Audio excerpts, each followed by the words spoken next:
بسم اللہ الرحمن الرحیم۔ السلام علیکم۔ میں کل سٹوری شیئر کر رہی ہوں ایک ایسی بہن کی جن کی زندگی کی سب سے لاڈلی دعا، سب سے لاڈلی خواہش اللہ تعالیٰ نے اپنی سب سے لاڈلی نماز تہجد کی دعا کی برکت سے قبول کی اور 15 سال بعد قبول کی۔ جی ہاں، اللہ تعالیٰ ہر ناممکن کو ممکن بنا سکتا ہے۔ وہ تو بنجر زمین سے پھول بھی اگا سکتا ہے۔ وہ اللہ جو حضرت ابراہیم علیہ السلام کو بڑھاپے میں اولاد سے نواز سکتا ہے، جو حضرت زکریا علیہ السلام کو عمر کے آخری حصے میں ان کا وارث عطا کر سکتا ہے، تو وہ رب ذوالجلال آپ کو آپ کی من پسند چیز یا من پسند شخص نہیں لوٹا سکتا؟ بے شک لوٹا سکتا ہے۔ تو آج ہماری سٹوری اسی سے ریلیٹڈ ہے۔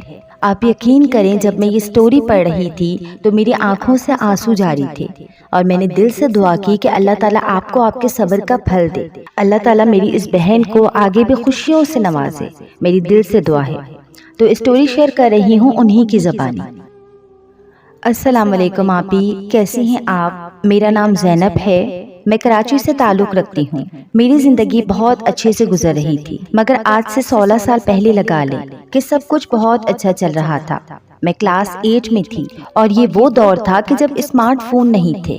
ہم سب لوگ کی پیڈ والے فون یوز کرتے تھے جس میں سم لگتی تھی اور ہم ایک دوسرے کو SMS کرتے تھے، میسیجز کرتے تھے، یعنی فارورڈ میسیجز کا زمانہ تھا۔ تو اسی دوران آپی میرے پاس ایک موبائل تھا جس پہ میں اپنی فرینڈ سے کانٹیکٹ کرتی تھی، اس پہ میں میسیجز میں اپنی فرینڈ سے بات کرتی تھی۔ تو ایک دفعہ آپی میرے موبائل پہ کسی اننون کا میسج آیا۔ پہلے تو میں نے اسے بہت اگنور کیا، اس کے بعد وہ مجھے کال کرنے لگا۔ میں نے کافی دفعہ اس کی کال ریسیو نہیں کی، مگر کافی دفعہ کالز اینڈ میسیجز کرنے کے بعد میں نے ان کی کال کو ریسیو کیا اور میں نے ان سے بات کی۔ تو جب میں نے ان سے بات کی، میں نے ان سے پوچھا کہ آپ کون ہیں، تو انہوں نے مجھے نہیں بتایا۔ انہوں نے مجھے کہا کہ میں نے تمہیں کہیں دیکھا ہے۔ یہ وہ کرتے کرتے میں ان سے بات کرنے لگی۔ آپی یہ وہ دور تھا جب ہم ٹین ایج میں تھے اور ہمیں نہیں پتا کہ یہ وہ نازک دور ہوتا ہے، نازک عمر ہوتی ہے جب ہمیں زندگی کو اتار چڑھاؤ کے بارے میں یا اس نازک زمانے کے بارے میں نہیں پتا ہوتا۔ تو میری ان سے بات ہو گئی تو مجھے پتا چلا کہ وہ میری ایک فرینڈ کے کزن ہے اور انہوں نے مجھے دیکھا ہے کہیں۔ انہوں نے کہیں سے میری فرینڈ کے موبائل سے میرا نمبر لیا اور پھر مجھ سے کانٹیکٹ کیا۔ مجھے تو بالکل بھی نہیں پتا تھا کہ وہ ہمارے کوئی جاننے والے ہیں۔ وہ اسلام آباد میں رہتے تھے اور وہ چترال فیملی سے تعلق رکھتے تھے۔ ان کا نام ناصر تھا۔ بس اسی طریقے سے میری اس سے بات چیت ہوتی رہی۔ بات کرتے کرتے پتہ نہیں چلا کہ کب ہماری دوستی محبت میں بدل گئی۔ بس ایک اٹریکشن ہوتا ہے نا کہ پہلی دفعہ اگر کوئی ہماری تعریف کر لے تو ہمیں وہ اچھا لگنے لگ جاتا ہے۔ تو وہی دور تھا کہ ایک لڑکا جو مجھ سے پہلی دفعہ بات کر رہا تھا، اپنے جذبات کا اظہار کر رہا تھا، تو مجھے وہ اچھا لگنے لگا۔ تو بس شوقیہ طور پہ ہم نے ایک دوسرے سے میسیجز بات کرنا شروع کی اور پھر کافی وقت گزر گیا۔ ہم دونوں ایک دوسرے سے بات کرتے رہے، ہم دونوں ایک دوسرے سے بہت سیریس ہو گئے تھے۔ کرتے کرتے میں نے 9 میٹرک پاس کر لیا۔ پھر میرے گھر پہ میرے رشتے آنے لگے۔ شروع میں تو گھر والوں نے رشتے کے لیے منع کر دیا کیونکہ میں نے ابھی میٹرک ہی پاس کیا تھا، مگر میں نے اس بارے میں ناصر سے بات کی تو ناصر نے کہا کہ ابھی تو میں اپنی اسٹڈی کمپلیٹ کروں گا، اس کے بعد میں اپنے گھر پہ تمہارے بارے میں بات کروں گا۔ بس آپی اسی طرح کرتے کرتے ہم دونوں کا کانٹیکٹ رہا۔ میں نے انٹر کر لیا اور پھر میرے رشتے آتے رہے۔ پھر اس کے بعد اچھے رشتے بھی آئے۔ میں نے اچھے رشتوں پہ بھی انکار کر دیا، جس کی وجہ سے میرے گھر والے بہت غصہ ہونے لگے کہ آخر کیا بات ہے کہ تم اس طریقے سے ہر رشتے کا انکار کر رہی ہو۔ بس آپی پھر جب میں نے انٹر کر لیا تو میں نے ناصر کو شادی کے لیے کہا کہ آپ اپنے گھر پہ ضرور بات کریں۔ کہیں نہ کہیں وہ بھی دنیا کے رسوم و رواج میں اتنا الجھا ہوا تھا کہ وہ بھی اپنے گھر میں بات کرنے سے ڈر رہا تھا، کیونکہ وہ ایک چترالی فیملی سے تھا اور ان کی فیملی میں یہ تھا کہ ان کی شادی سے فیملی میں ہی ہوتی تھی، کیونکہ ناصر کی ایک بڑی بہن تھی جو شادی شدہ تھی اور ان کے شوہر چاہتے تھے کہ ان کی بہن سے ناصر کی شادی ہو، اور ناصر کے گھر والے بھی یہی چاہتے تھے۔ وہ بھی پریشر دیتے تھے کہ تمہیں اپنی بہن کی نند سے شادی کرنی ہے۔ اسی وجہ سے وہ کافی ڈر رہے تھے اور وہ اپنے گھر پہ میرے بارے میں بات نہیں کر رہے تھے۔ پھر آپی میں نے ان پہ بہت پریشر ڈالا کیونکہ میرے گھر والے مجھ پہ بہت غصہ کرتے تھے کیونکہ میں ہر رشتے سے منع کرتی تھی۔ تو جب انہوں نے اپنی امی سے بات کی تو ان کی امی نے صاف انکار کر دیا کہ ہم تمہاری شادی تمہاری بہن کی نند سے کریں گے، کیونکہ تمہاری بہن کے سسرال کا معاملہ ہے اور وہ ہماری فیملی کی بھی ہے۔ ان کی امی نے انہیں بہت سمجھایا، یہ بھی کہا کہ پتہ نہیں یہ نئی لڑکی کیسی ہوگی، کیسی طبیعت کی ہوگی، ہمارے خاندان کے طور طریقوں کو سمجھ پائے گی کہ نہیں۔ تو بس پھر آہستہ آہستہ ناصر نے دیکھا کہ اب کوئی راستہ نہیں، اب کچھ بھی نہیں ہو سکتا، یہ ناممکن ہے، تو انہوں نے مجھے صاف انکار کر دیا کہ میرے بارے میں نہیں سوچو، میں تم سے شادی نہیں کروں گا، یہ بالکل ہی ناممکن ہے، مجھے معاف کر دو، میں تم سے کانٹیکٹ ختم کرنا چاہتا ہوں وغیرہ وغیرہ۔ آپی اس دوران انہوں نے مجھ سے بالکل کانٹیکٹ ختم کر دیا۔ پھر ایک دفعہ آپی میں نے ناصر کو کال کی اور میں نے بہت منت سماجت کی کہ پلیز اپنی امی سے میری بات کرا دیں۔ بہت قسمیں دینے کے بعد، بہت منت سماجت کرنے کے بعد انہوں نے اپنی امی سے میری بات کرائی۔ تو جب میں نے ان کی امی سے بات کی تو ان کی امی نے مجھ سے بہت بدتمیزی سے بات کی اور کہا کہ تم جیسی لڑکی ہوتی ہیں جو لڑکوں کو موبائلوں پہ اپنے چنگل میں پھنساتی ہیں وغیرہ وغیرہ کر کے، تم جیسی لڑکیاں ہوتی ہیں جو لڑکوں کو موبائلوں پہ اپنے چنگل میں پھنساتی ہیں۔ انہوں نے مجھے صاف انکار کر دیا اور یہ بھی کہا کہ میں ناصر کی شادی اپنی بیٹی کی نند سے کرنا چاہتی ہوں، تو پلیز میرے بیٹے سے کانٹیکٹ ختم کر دو۔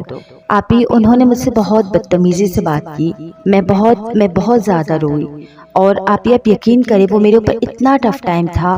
میں نے دوبارہ سے ناصر سے بات کی اور ناصر کو اتنا برا بھلا کہا کہ اگر تمہیں شادی نہیں کرنی تھی تو تم نے مجھے آسرا کیوں دیا۔ میں نے اس سے یہ بھی کہا کہ تم نے میری زندگی برباد کر دی، تم نے مجھے کہیں کا نہیں چھوڑا۔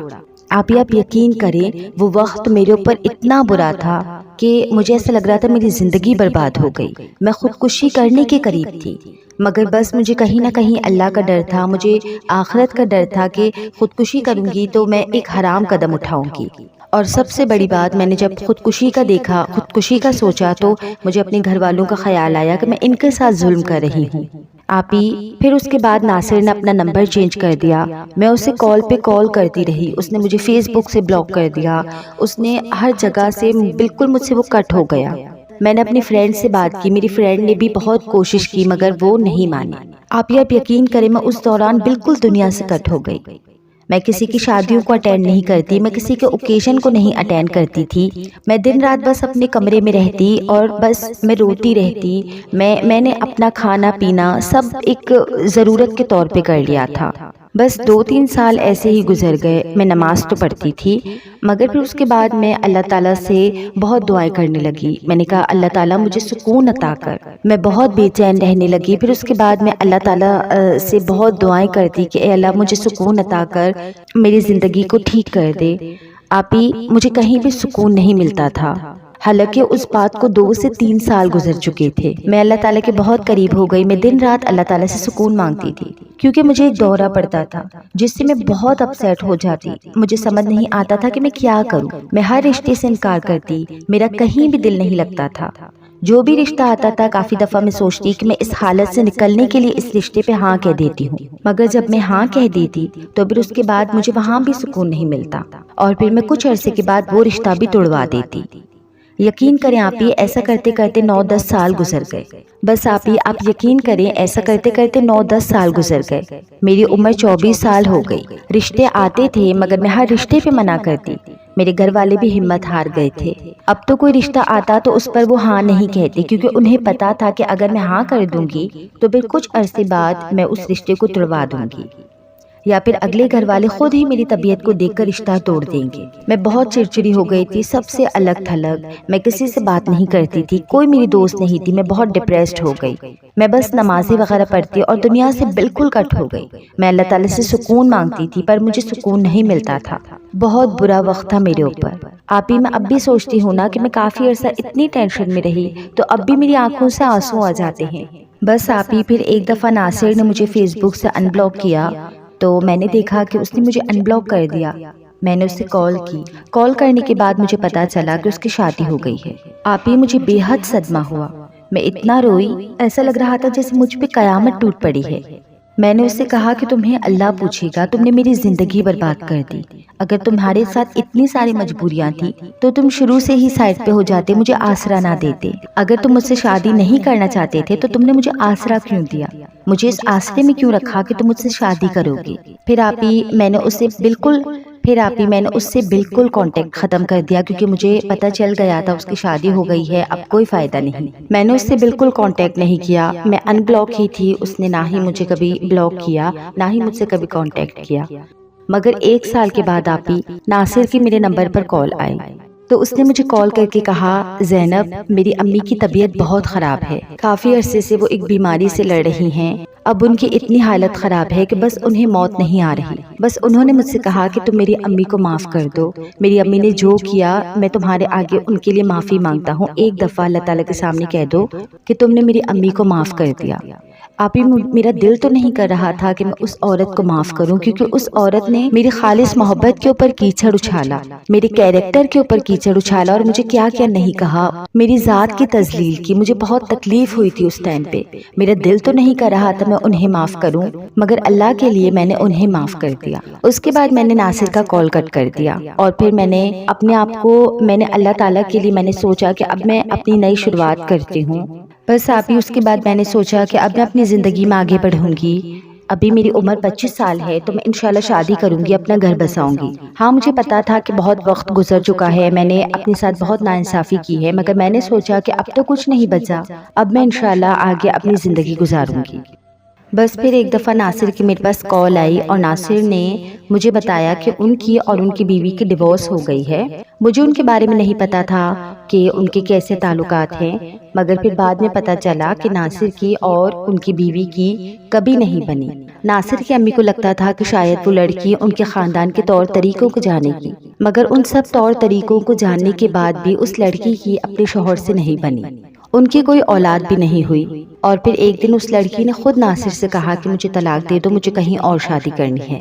آپ ہی پہلے تو میں نے انکار کر دیا، میں نے بالکل، کیونکہ میری بھی سیلف ریسپیکٹ ہے، میں نے بالکل منع کر دیا، مگر پھر ناصر نے مجھ سے بہت کانٹیکٹ کیا اور مجھے کہا کہ مجھے معاف کر دو، میں نے تمہارے ساتھ برا کیا، اور جب سے میں نے تمہارے ساتھ برا کیا میری اپنی بھی زندگی بے سکون ہو گئی، میری اپنی جو شادی شدہ لائف تھی اس میں بھی کبھی سکون نہیں تھا، ہم دونوں کے آئے دن لڑائی جھگڑے رہتے تھے، وہ لڑ کر اپنی امی کے گھر چلی جاتی تھی اور کافی مہینہ اپنی امی کے گھر رہتی، اور اس کے بعد جب وہ آتی پھر دوبارہ کچھ دن میں ہمارا یہی مسئلہ ہوتا اور وہ چلی جاتی۔ تو یوں کرتے کرتے اس نے مجھے خود ڈیورس کے لیے کہا اور میں نے اسے ڈیورس دے دی، اور ہم دونوں کا تعلق بالکل ختم ہو گیا۔ بس آپ ہی مجھے ایسا لگا کہ شاید میں نے جو فیصلہ کیا تھا کہ اب میرا جو بھی رشتہ آئے گا میں اس پہ ہاں کہہ دوں گی، بہت انکار کرنے کے بعد اور بہت کچھ ہونے کے بعد میں نے اس رشتے کے لیے ہاں کر دی، اور الحمدللہ آپ ہی ہماری شادی کو 2 سال ہو چکے ہیں، اور اب ہمارا ایک بیٹا ہے، اور میرے شوہر بہت اچھے ہیں۔ ہاں مانا کہ وہ تھوڑے بزدل ضرور تھے کہ انہوں نے اس ٹائم پہ اسٹیپ نہیں اٹھایا، اگر وہ کوئی اسٹیپ اٹھا لیتے تو شاید میں اپنی زندگی کے اتنے سال برباد نہیں کرتی، اپنی زندگی کے اتنے سال میں ڈپریشن میں نہیں گزارتی۔ اللہ تعالیٰ کو کسی کو ملانا ہوتا ہے تو اللہ تعالیٰ کسی بھی طریقے سے ملا لیتا ہے۔ دنیا والے سمجھتے ہیں کہ شاید سارا نظام ہمارے ہاتھ میں ہے، جیسے اسی طریقے سے ناصر کی امی نے کیا، انہوں نے بہت پریشر ڈالا اپنے بیٹے پہ، تمہاری بہن کی نند ہے وہاں پہ شادی کر لو، اس کے علاوہ تم کہیں سوچنا بھی نہیں، تو وہ ان بوجھ کے تلے دب کے انہوں نے اس رشتے کے لیے ہاں کر دی اور مجھ سے بالکل قطع تعلق ہو گئے، مگر مجھے پتا ہے کہ وہ مجھ سے بہت محبت کرتے تھے، ان کی محبت خالص تھی۔ ہاں مانا کہ وہ بزدل بہت تھے، کیونکہ ایک طرف ان کی امی تھی جو کہ بیوہ تھی اور وہ ان کے ایک بیٹے تھے، اور ایک شادی شدہ بہن کہ جس کے سسرال والے چاہتے تھے کہ ان کی بیٹی سے میری شادی ہو، تو رسوم و رواج کے بوجھ تلے دب کے انہوں نے یہ والا قدم اٹھایا تھا جو کہ ناکام رہا۔ امید ہے کہ آپ ہی یہ میرے اس صبر کا صلہ ہے کہ جب میں نے اللہ تعالیٰ سے بہت خوب رو رو کر سکون مانگا تھا، شاید میرا وہ نالہ آسمان تک پہنچ گیا۔ میں نے بہت وقت اللہ تعالیٰ سے دور رہ کر بھی گزارا، میں نے بہت شکوے بھی کیے کہ اے اللہ تو نے میرے ساتھ ایسا کیوں کیا، مجھے نہیں پتا کہ یہ وقت کیوں آیا، مگر مجھے پتا ہے کہ اس میں بھی کوئی نہ کوئی اللہ کی حکمت ہے۔ امید ہے کہ آپ کو میری یہ ویڈیو بہت اچھی لگی ہوگی، آپ اپنے دیکھنے والوں کے ساتھ میری اس ویڈیو کو ضرور شیئر کیجیے گا۔ اللہ حافظ۔ ماشاءاللہ میری پیاری بہن، آپ کی سٹوری پڑھ کر میرے دل کو بہت سکون بھی ملا اور بہت دکھ بھی ہوا۔ پتہ نہیں یہ اللہ تعالیٰ کے کام ہوتے ہیں، اللہ تعالیٰ ہمیں زندگی میں برے وقت سے گزار کر ہی اچھے وقت تک لاتے ہیں۔ وہ کہتے ہیں نا فَإِنَّ مَعَ الْعُسْرِ يُسْرًا، کہ بے شک ہر مشکل کے بعد آسانی ہے۔ تو بعض اوقات اللہ تعالیٰ ہمیں کسی چیز سے اسی لیے بھی دور کرتے ہیں کہ شاید اللہ تعالیٰ ہمیں ہمارے دل میں اس چیز کی اور قدر اور محبت بڑھانا چاہتے ہیں کہ جب وہ ہمیں ملے تو ہمیں ہماری وہ خوشی دگنی تو ہو سکتا ہے اللہ تعالیٰ کی یہی حکمت ہو۔ بس یہ جان کے بہت سکون ملا کہ اللہ تعالیٰ نے آپ کو اپنی زندگی میں سیٹ کر دیا، کیونکہ آپ نے جو بتایا کہ آپ نے اتنا برا وقت دیکھا تو بہت دکھ ہوا تھا آپ کے لیے۔ دل سے دعا ہے کہ اللہ تعالیٰ آپ کو اب ہمیشہ شاد و آباد رکھے، اللہ تعالیٰ آپ کی محبتوں کو، آپ کے اور آپ کے ہسبینڈ کے بیچ کی محبتوں کو ہمیشہ قائم و دائم رکھے، اللہ تعالیٰ آپ دونوں کے دل میں ایک دوسرے کے لیے محبت کو قائم رکھے، دل سے دعا ہے۔ اگر آپ کی بھی کوئی سٹوری ہے اور آپ اسے میرے ساتھ شیئر کرنا چاہتے ہیں تاکہ باقی لوگوں کو ہمت ملے، حوصلہ ملے، اللہ تعالیٰ پہ یقین بڑھے، تو آپ اپنی وہ سٹوری میری انسٹاگرام آئی ڈی پہ شیئر کر سکتے ہیں۔ جزاک اللہ خیرہ۔